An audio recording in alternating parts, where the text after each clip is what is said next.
Good morning, one and all, and welcome to the National Holocaust Centre and Museum on Holocaust Memorial Day 2023. My name is Alex Bond, and I'm the Chief Curator of our museum collection. And thank you so much, all of you, for joining us today, whether that's in person or online via our live stream. Today, we mark the 78th anniversary of the liberation of Auschwitz concentration camp. This year, for Holocaust Memorial Day, we're thinking about ordinary people in the Holocaust, which Hedi will talk to you more about in a moment. But as I move aside to invite Hedi Argent to give her testimony, I ask us all to consider how we can make positive and proactive steps in our lives to not be bystanders, but not to be swept along by convincing lies, but to stand up to prejudice that we see around us and to challenge othering and discrimination in all its forms. Hedi, thank you so much for being with us today. I will hand over to the expert. Hello, everybody. I'm very pleased to be here. There's an awful echo with the mic. Is it all right? Okay. Well, I'm quite happy to carry on as long as it doesn't sound peculiar. Okay. So today is Holocaust Memorial Day. And it honors and remembers many, many people who were murdered in the Holocaust. And those people include Romas, Sintis, Jehovah's Witnesses, communists, people with disabilities, gay people, and 6 million Jews.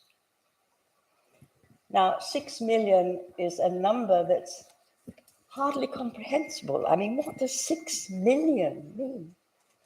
And the late Chief Rabbi, Lord Sachs, once worked out that if we wanted to stand for 1 minute in silence for each of the victims,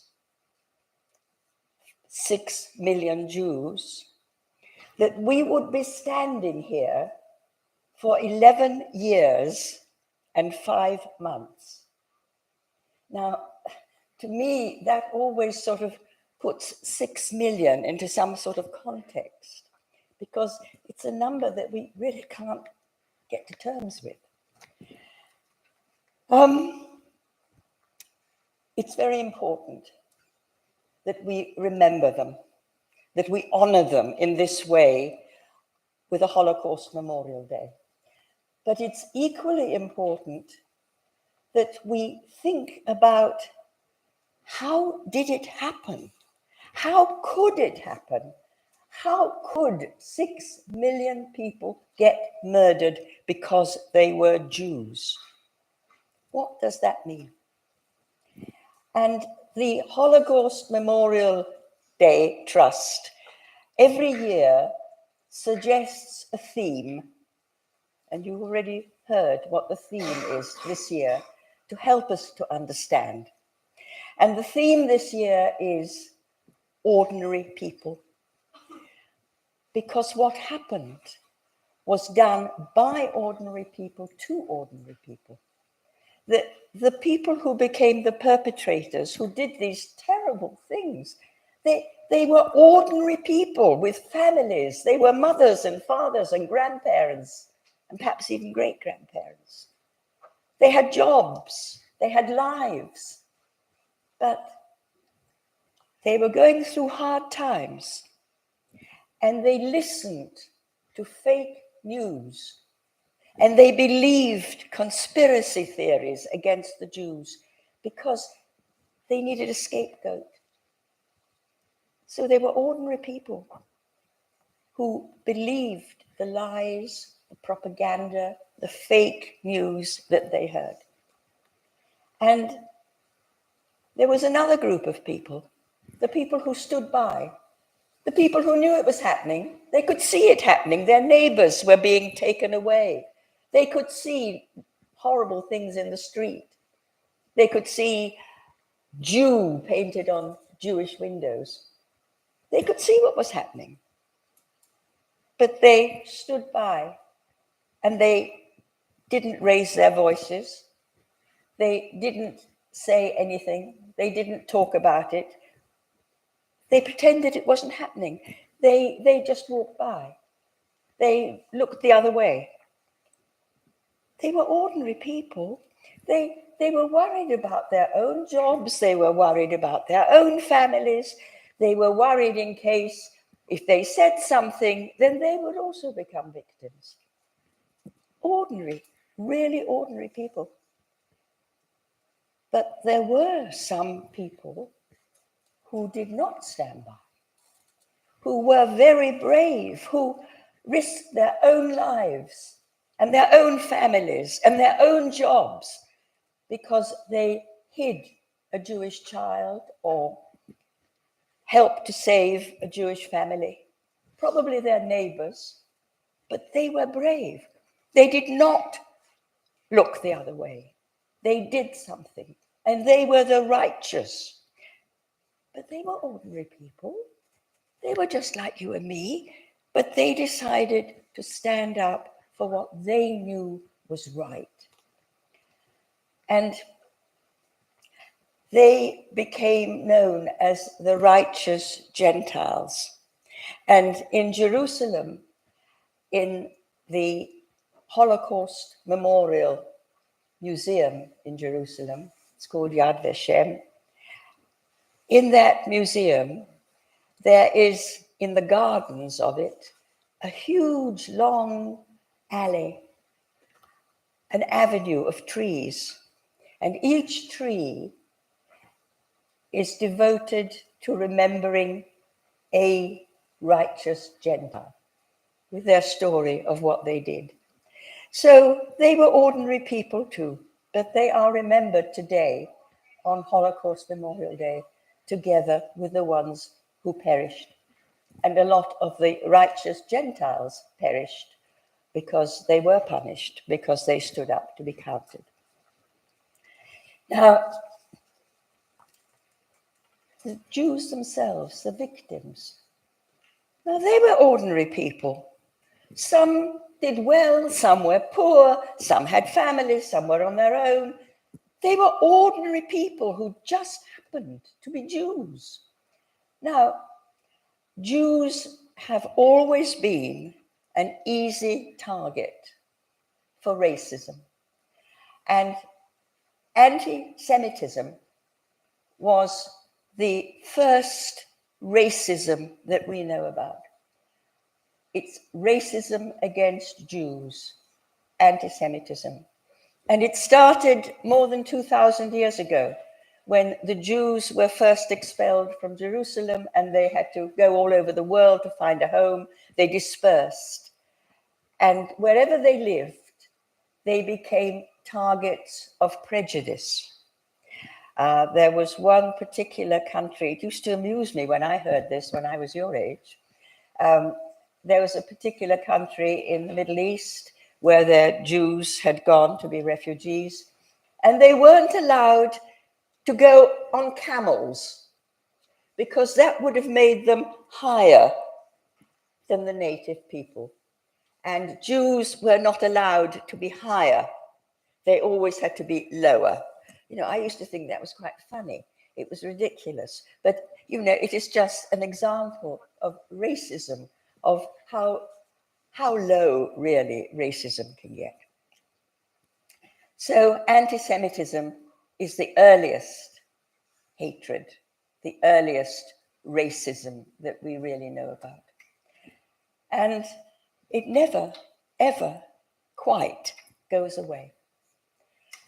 And I was 4 years old.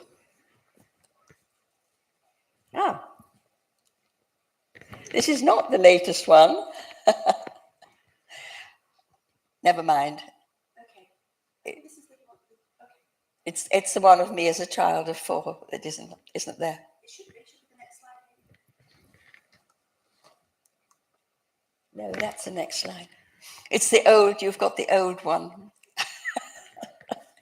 Never mind, there's nothing we can do about it now. You would have seen a picture of a 4-year-old child, blonde with curly hair, and it actually was me. So I'm going to tell you about how I first heard about anti-Semitism. I was 4 years old, and I was out for a walk with my dad. And my father was a lawyer. He was a special kind of lawyer. He defended people who hadn't got much money and who often didn't pay him very much. But he was quite a well-known defense lawyer.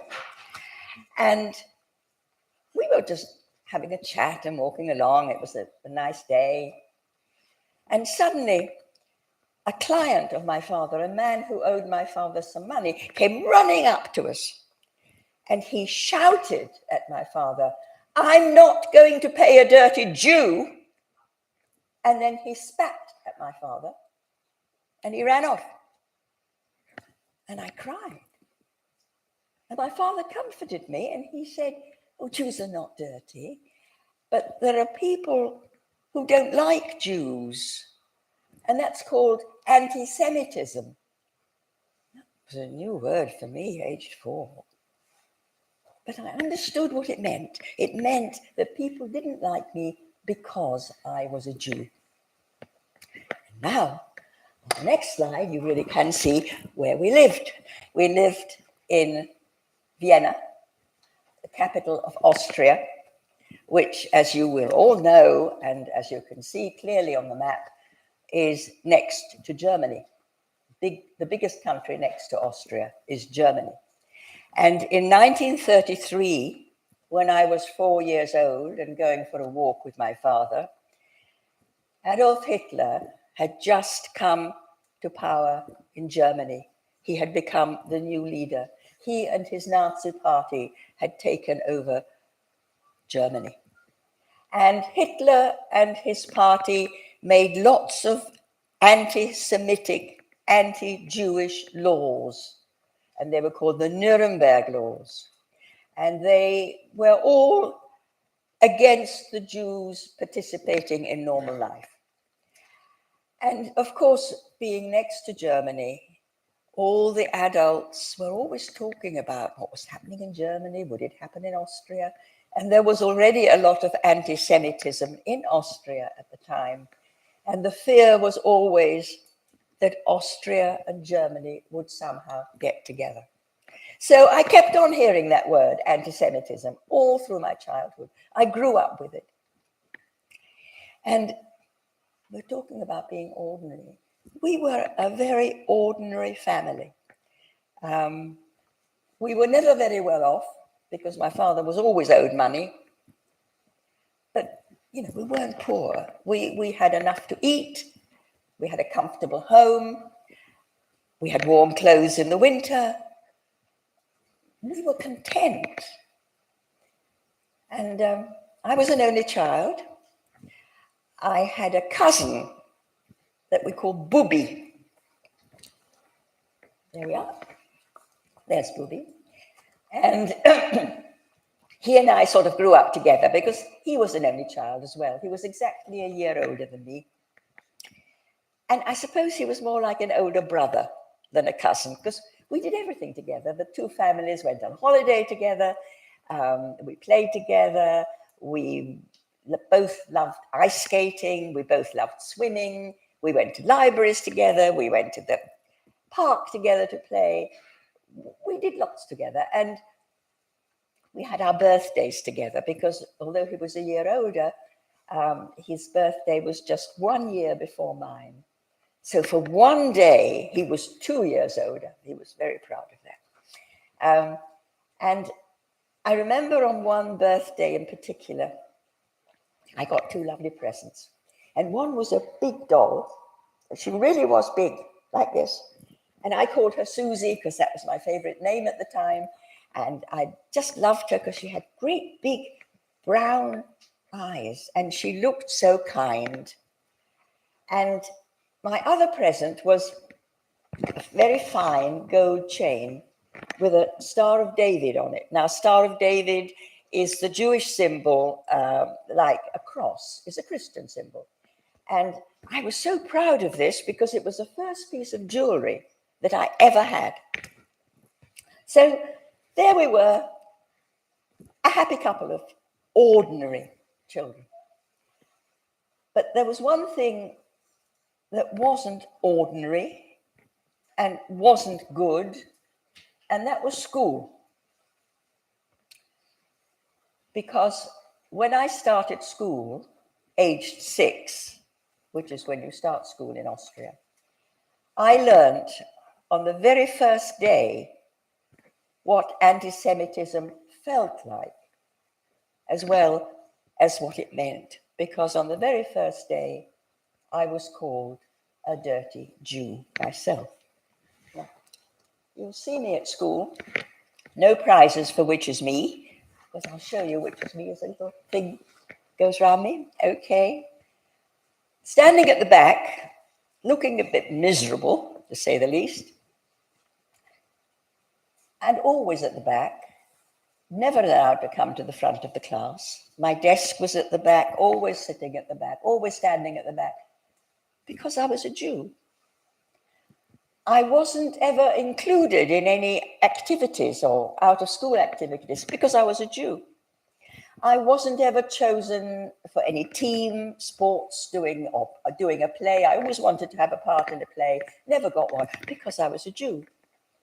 And no one would play with me because I was a Jew.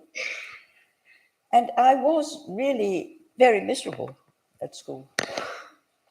And then something happened that made it a little better. And that was when a little girl called Gertie, now you can see Gertie because, can you see the white blob on the left-hand side of the picture? Everybody see the white blob? Yeah? Okay, I didn't put it there, it just happened to be there, very useful, because I can tell you that by that blob is a little girl called Gertie. And one day, Gertie came up to me when I was standing in the playground on my own, as usual, just watching the other children play. And Gertie came up to me and she said, "Do you want to play?" And I said, "Yes." And we played just like that. And then the next day, Gertie came up to me and she said, "Do you want to play?" And I said, "Yes." And we played. And then Gertie started coming to my home to play. And she really was my first proper friend. And one day, I said to Gertie, "How come you play with me? Don't you know that I'm a Jew?" And Gertie said, "I don't care what you are as long as you're kind. My mum says I don't have to do what everybody else is doing. My mum says I've got to think for myself and do what's right." Now, I don't know what you think, but I think that Gertie and her mum were two of the bravest people I ever met, because it takes a lot not to do what everybody else is doing. And of course, when Gertie started to play with me, none of the other children would play with her. And they started calling her names. And she was a dirty Jew lover. So I remember Gertie and her mum with gratitude. And I've remembered them all my life because I think it was such a kind, brave thing to do, not to stand by and let it happen. But there was something that happened at school every year, and even Gertie and her mum couldn't help me in any way. And that was when somebody called St. Nicholas used to come into our school every year. Now, St. Nicholas is like Santa Claus, a white beard and a red cloak, but in Austria, he's called St. Nicholas. And St. Nicholas comes to primary schools. And I was in primary school. I suppose it would be the equivalent of year 4, year 3 or 4. And St. Nicholas used to come into the classroom with a great sack over his shoulder, one shoulder, and in the sack were little toys, just little things, to give to all the children who'd been good all year. And on this other shoulder, he'd carry a birch rod to whip all the children who'd been bad all year. And he'd come into the classroom and he'd put the bag down on the teacher's desk and open it up, and he had the register so he could call down the names of all the children who'd been good all year. And they'd come one by one, and he'd give them all a little toy, and they'd go back to their desks. And then he'd say, and now for all the children who've been bad all year. And there'd only be me left, because I was the only Jewish child in the class. And he'd make me come to the front, call my name, and he'd raise the birch rod. And then he wouldn't really ever hurt me, but he would pretend to hurt me. And that made all the other children laugh. And worst of all, it made the teachers laugh. So I'm sure you can imagine that life at school for an 8-year-old Jewish child was not great. I loved the lessons, but I hated going to school. And then something happened that made everything worse. And that was something called the Anschluss. It was what people had feared. It was when Austria joined Germany willingly. The Austrians welcomed Hitler and his Nazi party into Austria. And Austria joined Germany to become part of the Third Reich. That was Hitler's ambition, that he would create an empire. Reich means empire, the Third Empire, that he would create an empire even stronger and wealthier and bigger than the Roman Empire. And Austria was the first country that willingly joined Germany to become the Third Reich. And do you remember I told you that in Germany a lot of laws had been made called the Nuremberg laws? Well, all those laws became law in Austria overnight. The Anschluss happened one night, and by the next day, all those laws had become law in Austria. And the very next day, when I went to school, and my mother wisely took me, when we got to the school gates, the headmistress was standing there. And as she saw me coming up, she said, "Go away, you're expelled. We don't want Jewish children in our school anymore." And there was nothing my mother could do because it had become the law. And before the end of the first week after the Anschluss, my father's office became invaded by Nazis, and they said, "Go away, this is our office now. We don't want a Jewish lawyer anymore."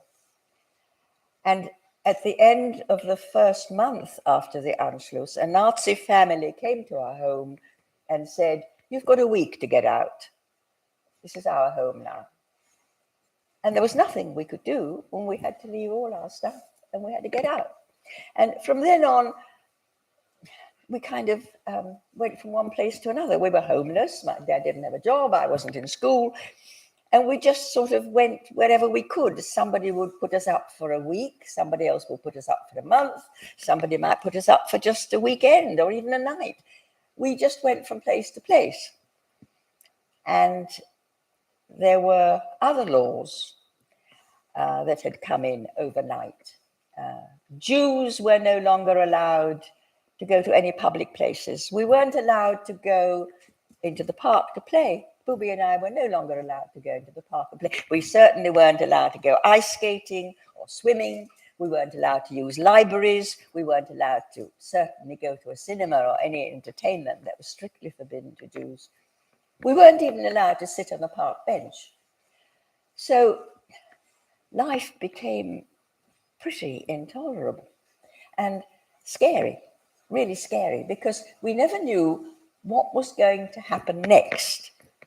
And one of the things that happened very quickly was that we had to register wherever we were. Even if we were only staying somewhere for one night, we had to register with the secret police because they used to send people in the middle of the night to take Jews, mostly men, sometimes women too, out of their beds in the middle of the night and take them down into the street to scrub the pavements and clean the public lavatories in their nightclothes. And sometimes they had to use a toothbrush. Now, how humiliating was all that? And scary, increasingly scary. Day by day, we became more and more scared. And what do you do if you're that scared where you're living, if you're no longer safe, if you don't have a safe home? What do you want to do? You want to get out. You want to go. You want to leave. You want to go anywhere in the world that would have you. Anywhere. But then, as now, nobody wanted refugees. Nobody wanted to know about these Jewish refugees who were making a fuss in Austria and Germany. Nobody wanted to know. America called a conference took place in France, in Evian, in July 1938, 4 months after the Anschluss. And the conference was called to see which countries in the world could take some of these Jewish refugees. And the countries met. And only one country in the whole world offered to take some of the Jewish refugees. And that was a tiny little country called the Dominican Republic. All the other countries in the world had excuses about why they could not take refugees. So we were stuck. And my parents tried everything. I think they tried every country in the world. They queued, they waited, they applied, they filled in forms, they found documents. It went on endlessly. They just spent all the time trying to find a place to go to. But they couldn't. And then something else happened that really made things worse again. And that was something called Kristallnacht, the night of the shattered glass. You've probably all learned about it. Nod, do you know what Kristallnacht was? Yeah, okay. It was the night of the shattered glass when the Nazis shattered glass that was in any Jewish home that was left or shop, or all the synagogues got set on fire. We were in a second floor flat, not our own, somebody else's home, I can't remember, but we were high up. And from where we were, we could hear this eerie sound of the shattered glass. We didn't know what it was. It was a sound like we'd never heard. And it's a sound you can never forget of this glass, shattering. And you could smell the smoke. You could see the flames.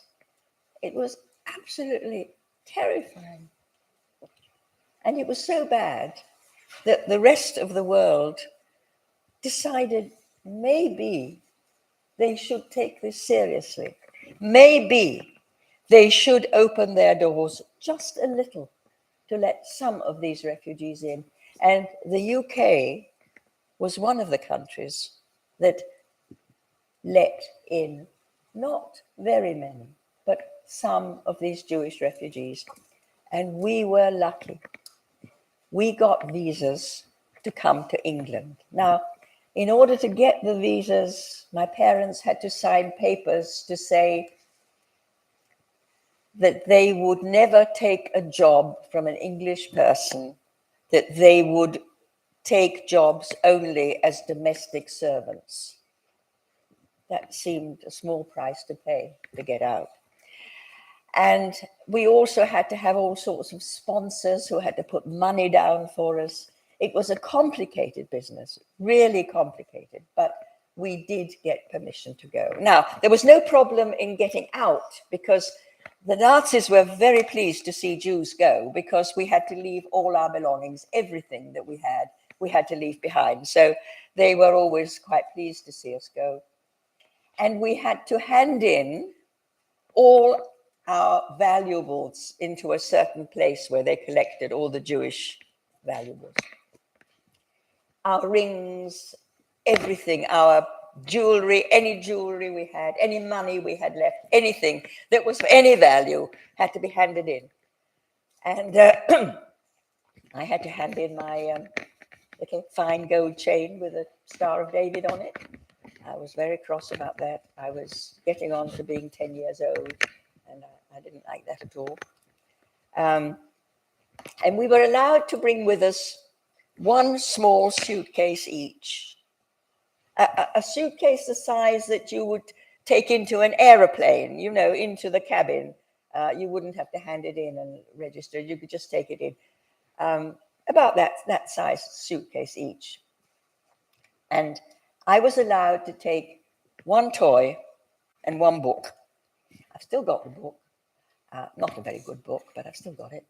And I wanted to take, of course, my big doll, but there was no way I could get that big doll into the suitcase, and anyway, she'd be squashed if I did.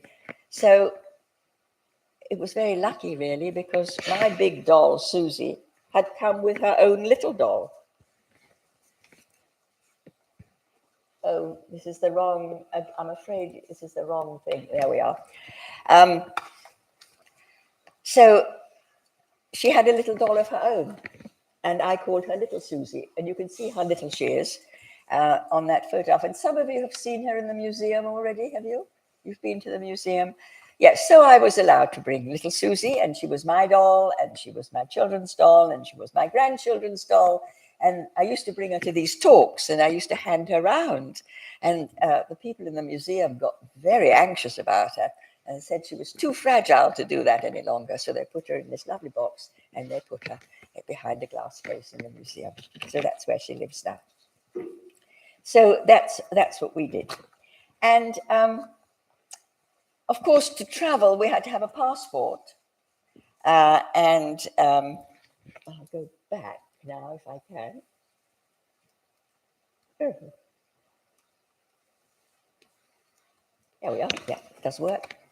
And that's a photograph. That's my passport photograph. We all had to have new passport photographs taken because I don't know if you can notice, but my left ear is showing. Can you see? My left ear is showing on that photograph.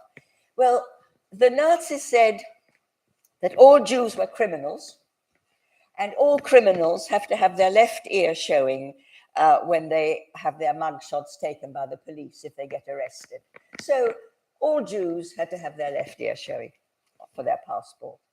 And all Jews had to have a great big red J stamped on the front of their passports, a J for Jew. And they thought that was a great insult. And the worst insult, they thought, but they got it wrong. But the worst insult was that we all lost our names. Women and girls were no longer whatever they were. I was no longer Hedi. I was Sarah. All women and girls were called Sarah. And all men and boys were called Israel. And that was a way of making us non-human, not people, not real, because they thought if they took our names away, then we would lose all our identity. We'd be no one. We were unhuman. But they did get it wrong because Sarah is a beautiful name. And I thought it was lovely. And when my first granddaughter was called Sarah, I rejoiced. I thought that was great. So there we were on our way. And it wasn't a pleasant journey. It took 44 hours to get from Vienna to London. You can now fly in 2 hours. We had to keep changing trains. we had to be searched from top to bottom every time we changed trains. And I mean searched, really searched, just in case we were carrying a piece of jewelry or some money. So it was scary, and it took a long time, and it was very uncomfortable. And we arrived in London absolutely exhausted and bewildered, because we didn't know how would we live, where would we live, what would life be like? Would we always be refugees? Would we always be outsiders? We just knew nothing. And as we were getting out of the train, a porter came up to us. Oh, and I don't know if I expect there's something I want to show you that I can't find now. Well, you will see it in a minute. A porter came up to us, and he said to my dad, "Help, help." And my dad said, no money, no money. My dad had a very thick accent. He could speak English, but he had a thick accent that he kept always. No money, no money. And the porter looked at me and he said, "Oh, never mind, miss," he said, "never mind." And he went into his pocket and he drew out, to get back again, a bright, shiny, 16-sided threepenny bit. And he gave it to me. And he said, "For luck in England, miss, for luck in England." Now, it was such a small act of kindness, but it meant so much. It meant welcome, acceptance, freedom, perhaps a future, safety, maybe even a home. I can't describe to you how much it meant. A small act of kindness. I never knew the man's name. I never saw him again. I don't know, maybe he gave bright, shiny threepenny bits to all the refugee children who were arriving from Europe. I really don't know. But I just know that that small, kind action has remained with me for 83 years. I was just 10 years old when I arrived. And I've kept that purse. At least I thought I'd kept the purse, because I did bring it with me, but it isn't here, because I must have dropped it somewhere. But it will be here somewhere in this building. I've kept it in the same purse, the same threepenny bit. And usually I'm able to show it to you, but I can't, because I don't know where it is. And that small act of kindness, I was reminded of not so long ago when I read something that a very kind man called Nicholas Winton had written. I don't know, have any of you seen Leo's Journey or heard of Leo's Journey? Well, he came to England on something called the Kindertransport, which means children's journey. And the Kindertransport was a scheme whereby Nicholas Winton, this kind man, managed to rescue a few thousand Jewish children from Austria and Germany, and later from Czechoslovakia. He was a very kind man. He worked very hard to do that and gave up a lot in order to do it. And he once wrote, "Do not be content to do no harm. Try every day of your life to do some good." And I think that's what that porter was doing. He was doing some good.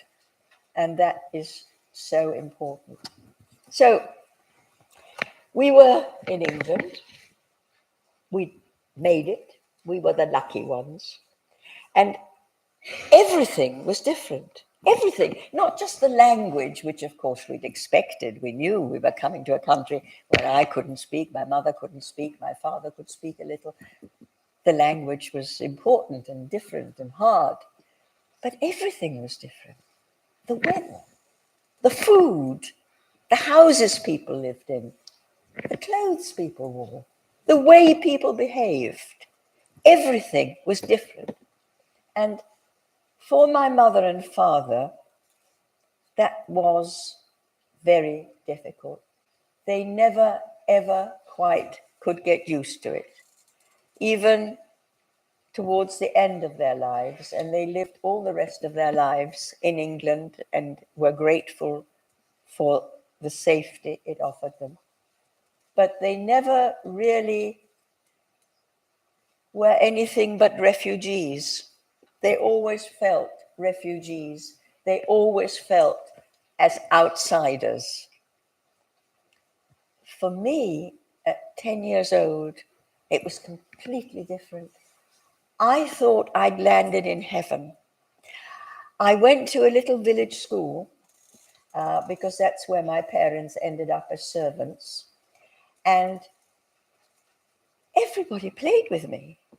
Everybody talked to me. Nobody called me names. I couldn't believe that school could be like that. I absolutely loved it. And I went to birthday parties for the first time in my life.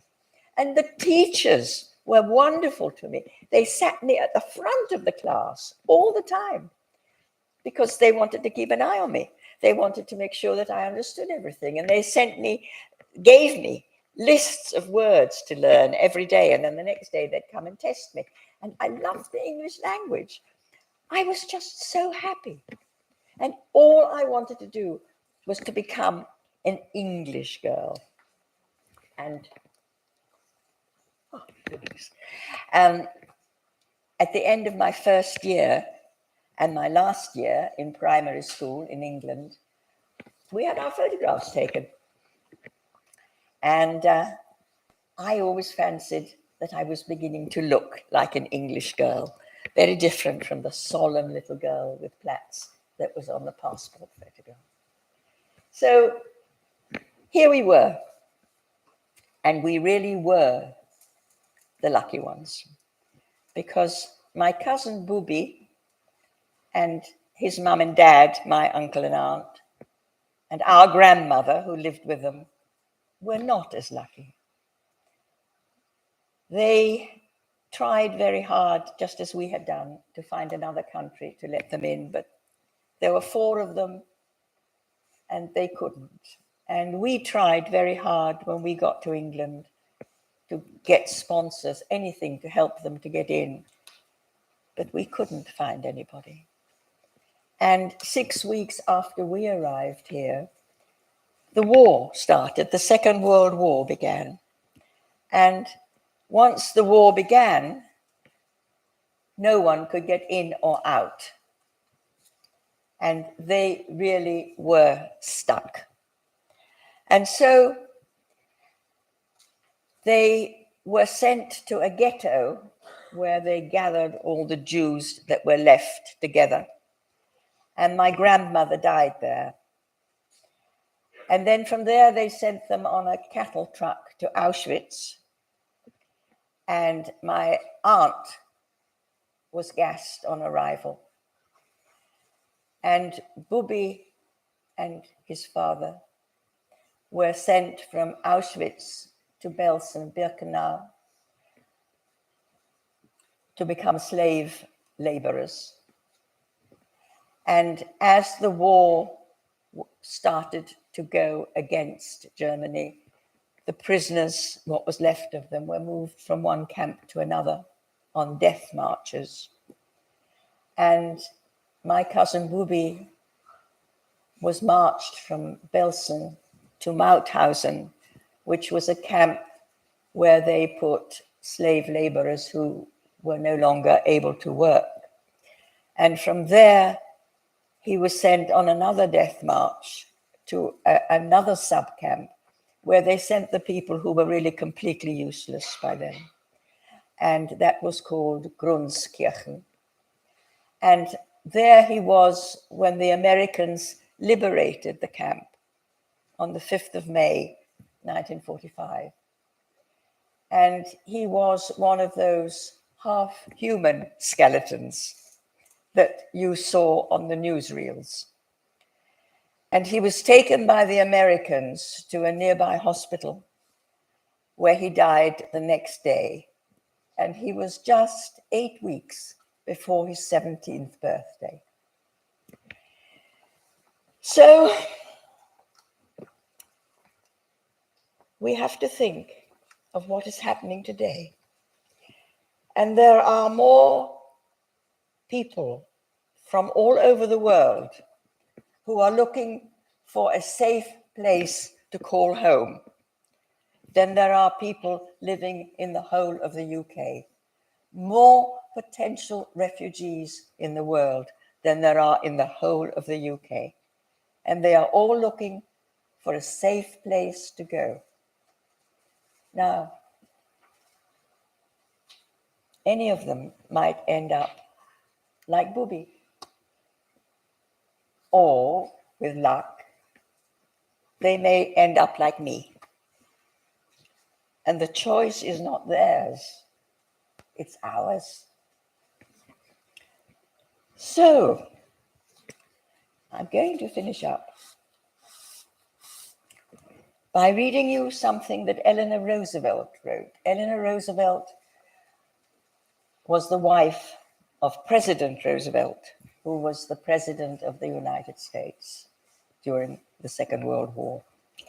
And when she first heard about the Holocaust, she was so overwhelmed by it that she wrote, "I hope in future we will remember there can be no compromise of any kind with what we know is wrong." So thank you for listening.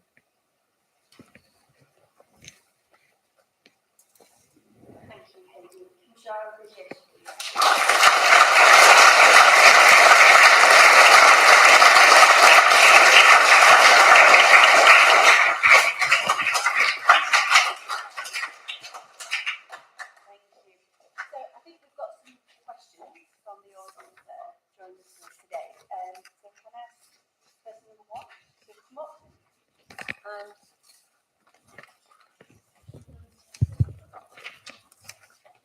you want to choose your answer?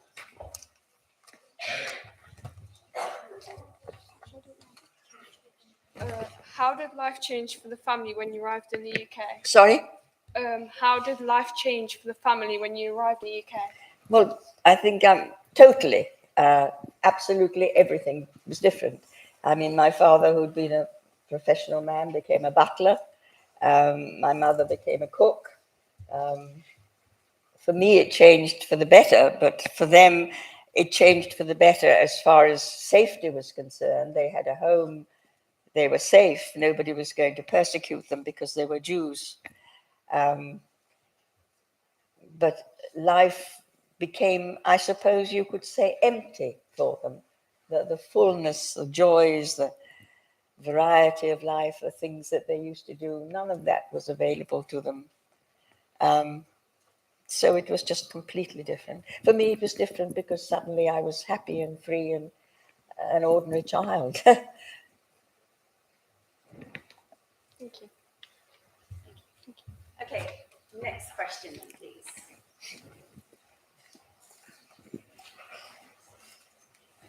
Oh, look what I found. Have you ever been back to Austria since, and would you ever consider it if you have not? For years, I didn't go back. I wouldn't go back. My mother wouldn't even set foot in Austria, not even to change planes. She was once supposed to go somewhere and she was supposed to change airplanes in Austria. She wouldn't go. She wouldn't set foot. I felt as a child also very bitter and about Austria, and didn't go back for years and years and years until my children wanted to go back. They wanted me to go back. They wanted me to take them. They were curious about what had happened. How could that happen? What was it? Where was it? You know, so I took them back. And then my grandchildren felt the same and they wanted to go back. So I took them back. And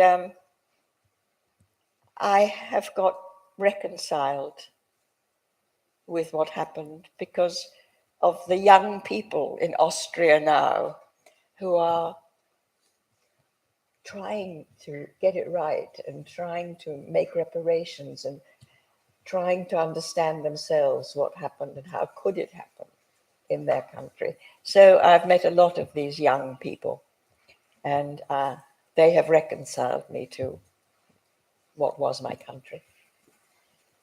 And I also went back to meet Gertie. Gertie and I found each other, and I went back once to meet her. Okay. Thank you.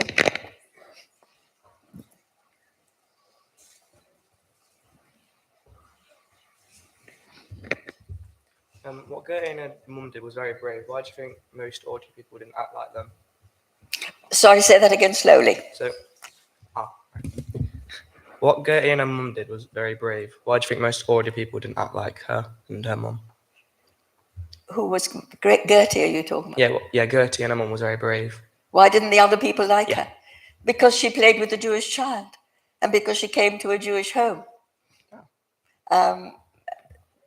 That was all. I mean, before that, she'd been just one of the ordinary kids in school. But when she started playing with me and coming to my home, they called her a dirty Jew lover. And it's important. Racism often starts with words. When you start calling people names, when you use names without respect, a lot of nasty stuff starts with words. Thank you. Okay, next question, please. Do you forgive the people that did this to you and your family? Sorry, say it again loudly. Do you forgive the people that did this to you and your family? I'm sorry, I haven't got the question here and I can't hear you. It's my fault because I'm old and can't hear. It's not your fault. Let me see what the question is. So the question is, do you forgive the people that did this? Ah, yes. Well, I think I started sort of saying that. Forgive I can never forgive what happened to my family. 17 members of my immediate family were murdered. That's not normal. That's not something that, you can forgive, but you can reconcile. You can come to terms with how and why, and that they were ordinary people who were misled. We can see today, I know ordinary people, not so much older than you, who are being misled by fake news, by conspiracy theories, who believe them. And they're just ordinary people, ordinary young people like you, but they are believing conspiracy theories. They are believing nonsense that's being talked about, said, but they believe it, and they believe it maybe because they're having problems or something, or having a bad home life, or are poor or are hungry. I don't know why they do, but they do. Ordinary people listen to bad stuff. And I can reconcile with that, the fact that that happened and that must never happen again. And as I said, I have met young Austrians who are really themselves trying to understand what happened and to make amends. So in that sense, I don't forgive, but I feel reconciled. Thank you. Okay, I think there's one more question.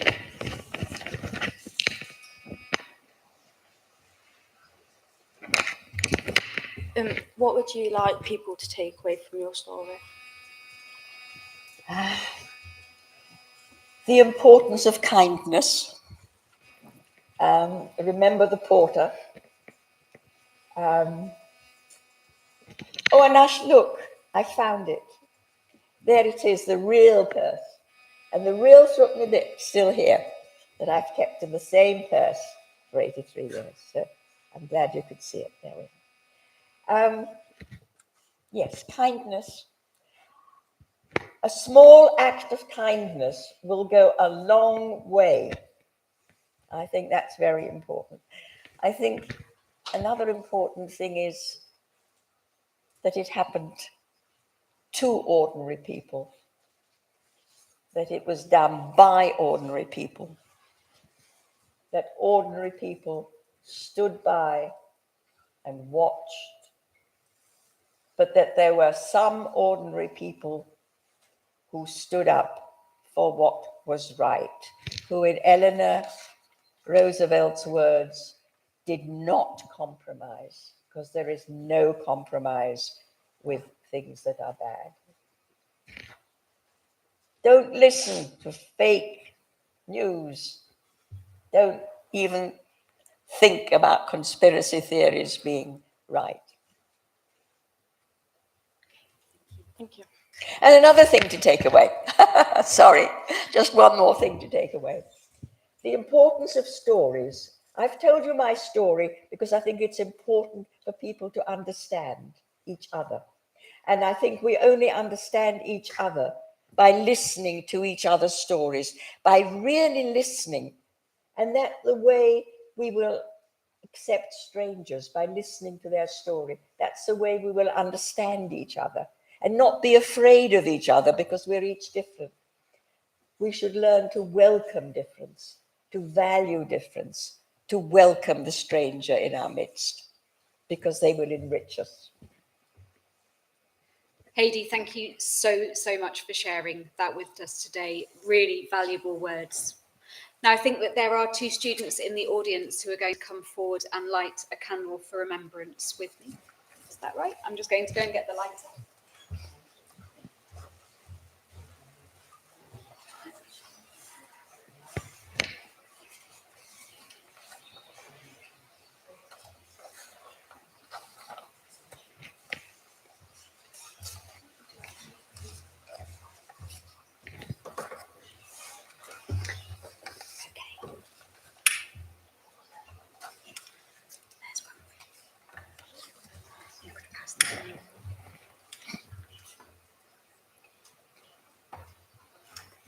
There we are. We light this candle together in memory of the 6 million who lost their lives in the Holocaust.